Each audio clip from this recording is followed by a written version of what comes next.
Okay. Hello and welcome to an Edgelord's guide to a successful life. Yeah, that's gonna be the lesson today. Okay, so the basics we're gonna cover is, well, we're gonna explain to you how life has, well, no, to have a successful life, you need uh, technically four pieces, but I figured out three, so I'm gonna put these three in the fourth one. So, yeah, okay, first, you're gonna need natural knowledge. Yeah. So, natural knowledge is everything like trees, trees, plants. Basically, no. This is a terrible explanation. Natural knowledge is just more or less what you learn in school. Okay? So, what they teach you in school, more specifically, like everything physics, biology, chemistry, math, like you need it to live because it helps you understand the world around you. But what this doesn't cover is social knowledge. There we go. So, social knowledge is more or less how to interact with other people. Okay. So, knowing how to interact with other people takes a long time. Over time, you will figure out how to fit in society. And if you go further and try to figure out how everyone behaves, you can take advantage of people or avoid getting taken advantage of, which is quite convenient, right? Third, you're gonna need to know economic knowledge. Okay, economic knowledge is important because in our civilization, money is kind of at the base of everything. So if you want a fulfilling life, you're gonna need economic knowledge. Okay, so this is how you don't be poor. But yeah, not be poor. There we go. It's not a T. Not be poor. Okay. Alright. And then the last one is self knowledge. Okay. So, know thyself is going to help you a lot in life because when you don't know who you are, what makes you happy, how you react in different situations, it's just more of a pain for yourself, right? This one, I don't know. Like, I'm a weird person. I still haven't figured out why I do some of the things I know. Like, yeah, I won't go into detail. You don't want to know, but I act irrationally because I don't know myself. Okay, but the other three, this one, you learn at school, so it's like I don't need to teach you this. Hopefully, if you're listening in class, well, if you don't know how to listen in class and how to study, then I'm gonna make another video about that perhaps. But this one, we're gonna talk about not social knowledge. This one I can explain pretty well, but that's later. Like, because this one, social knowledge, you can develop that any time of your life. Like, you can start anywhere, and it doesn't take, like, being late on social knowledge isn't going to destroy you as much as economic knowledge. Like, you can do some embarrassing things in life, but like what seems like a terrible scenario socially doesn't even compare to what might seem like a terrible situation economically. because your whole society is just revolves around money, and to be a good edgelord, you gotta master society. Yeah, just ching. Yeah. Okay, we're gonna go with this. Next, let's talk about some basics of economic knowledge. Yeah. So those like green things. Yeah, that's money. Okay. Like, I hope at some point you've ever asked yourself, why is this thing worth like what it's worth? And if you haven't figured out the answer, or if your answer is different from this, listen to this. It's could be important. So, money fulfills three roles. Yeah, for anything to be considered like money, it has to be able to first maintain its value. Okay? So we don't use corn as currency just because corn like evaporates over time. Like, have you ever left corn unattended in the kitchen and then disappears? Yeah. Money doesn't. You can leave your money unattended anywhere, come back, still there. Or not, but like naturally it doesn't disappear. Secondly, it's a medium of exchange, or more specifically, unit of account. So you can measure things using monetary value. So a car is worth like $5,000, maybe like 50. A pack of gum is like $1 or $2, and like your kidney's worth about 3,000 to perhaps 10,000. You can measure things in money. You can't do that with like corn again. Like, you can't just say, oh, by the way, this surgery is gonna cost you 4,000 corns. Like, it's just, no one's gonna accept that.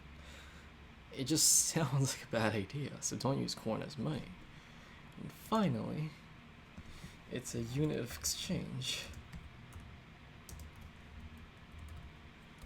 Change.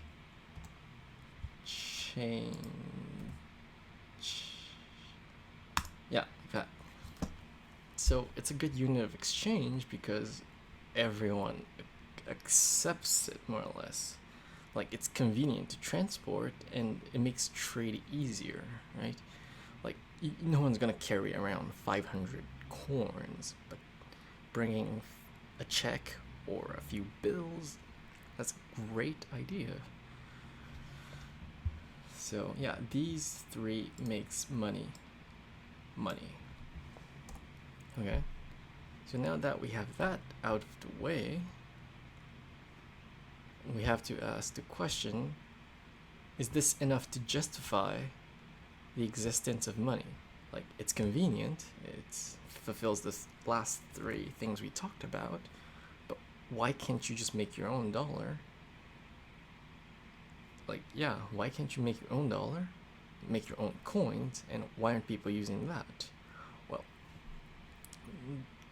even though theoretically these three are the requirements to be money, there's also public acceptance, which is, how do you assure money is worth money?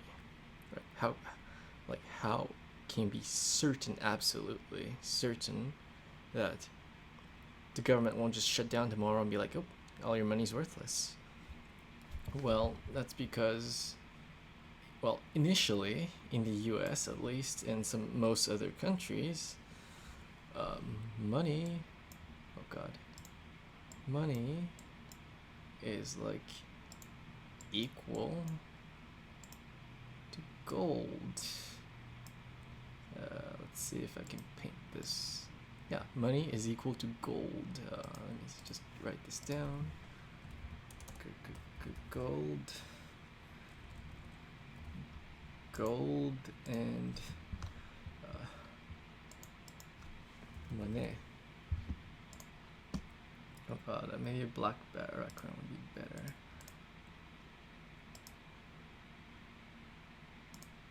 So, money is equal to gold, right? So if you had $1 on you, you could go to the government and be like, hey, I'm gonna trade this for gold. Like that used to be the way the government started distributing money. And then over time, they were like, wait a second, instead of having like it as gold, we can just make an IOU. The government's like, hey, if you bring us money, we can trade it for like, well, we will guarantee the value of your money. Just trust us. And honestly, there's no reason to not trust them. It's a huge government, and like, what are the odds that the government just crashes tomorrow? It's so low, the risk is so low that there's no reason to lose the 3 convenience just because a tiny chance that government crumbles. So that is more or less why money's worth money. Yeah. Okay. Next, we're gonna talk about demand and supply. Usually, we talk about demand and supply before you talk about money economics, but I just wanted everyone to know, hey, why do we trust money in the first place? Okay. And by the way, everything in demand and supply, it's not about money, it's about want. So, right, so yeah, value and shit, value and stuff. I might need to cut that. So yeah,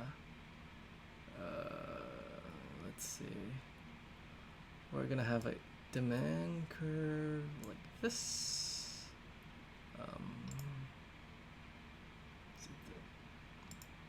Okay, and there's gonna be a supply curve like that.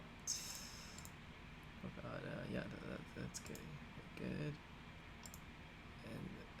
And then there's gonna be like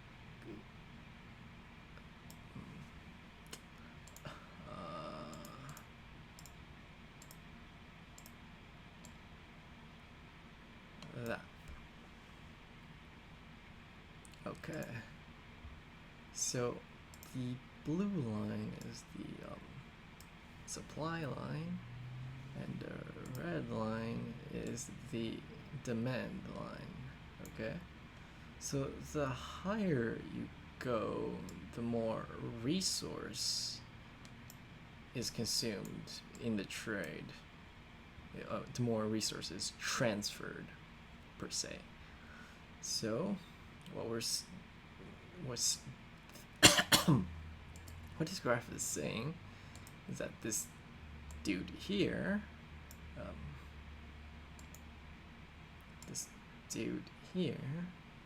is willing to pay a hell lot of resource or money, if it's simpler, in exchange for a certain product. Let's go green paint for this one. Okay, the product is green paint. So this dude here wants, like, he really wants green paint and is willing to pay like $5,000 for a bucket of green paint. And over here,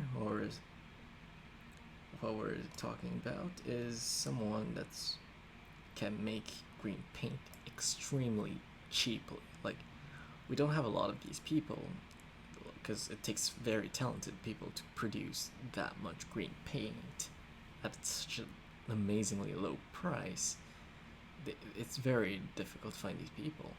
Maybe he's even subsidizing it with his own money, who knows, but somehow he can produce green paint at such a low price. But there's a lot of other people that can produce green paint at a higher price, right? So maybe there's one guy that can produce green paint at this price, but like two people can produce green paint at this price, and there's two people willing to buy at this price, when over here there's only this one idiot that wants to buy green paint at $5,000. Over here, it's the equilibrium. It's basically a point where there's, let's say, 50 people that want to buy green paint and 50 people that are willing to produce green paint at this question mark price. We don't know where this is. Right? And then there's the part that extends it. So the amount of people willing to like sell green paint at 5,000 is a lot of people. Like I'd start making green paint right now if someone was willing to buy it at $5,000.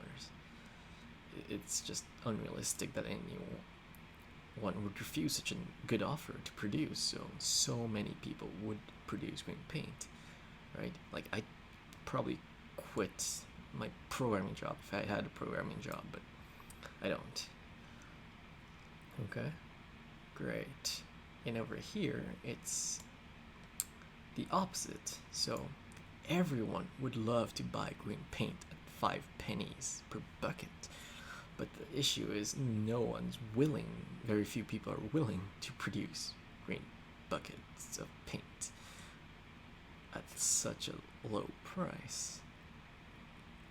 So, yeah, so the idea is over time the market will always sway back to this equilibrium thing over here. Okay? So now that you understand the basics, how do you exploit this? Because over here at the Edgelord's Guide, it's not about how the world works, but it's more about how can I exploit the world for my edginess. So the key here is this area, which is the demand.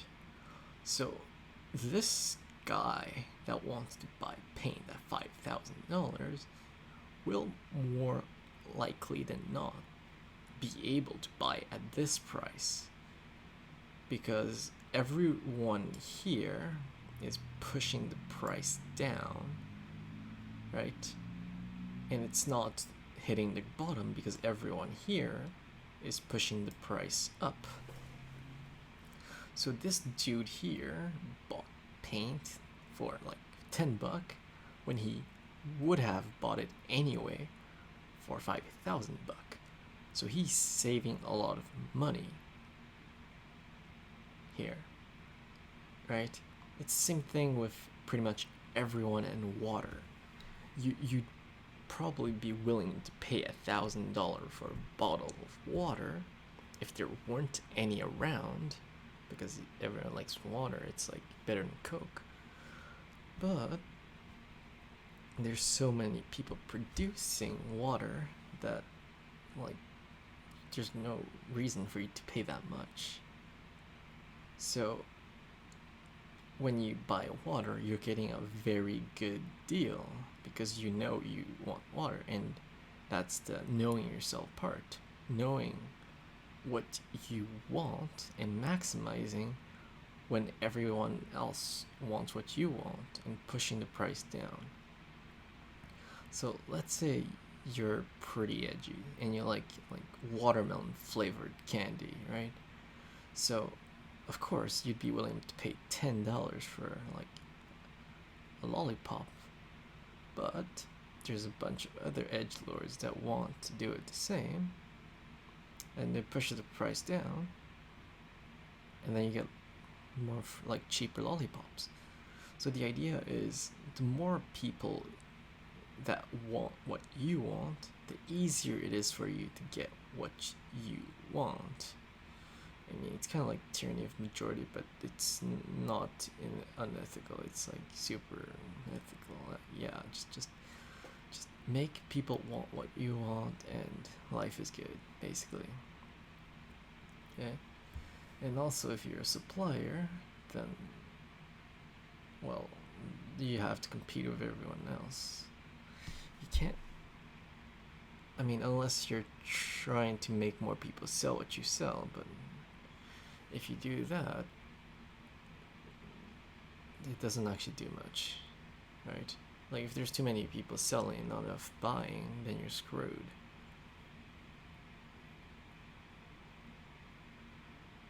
Actually, never mind. Never mind. I take back a lot of what I said there. It's not very efficient. Yeah. Okay, let me rethink this. See you next episode.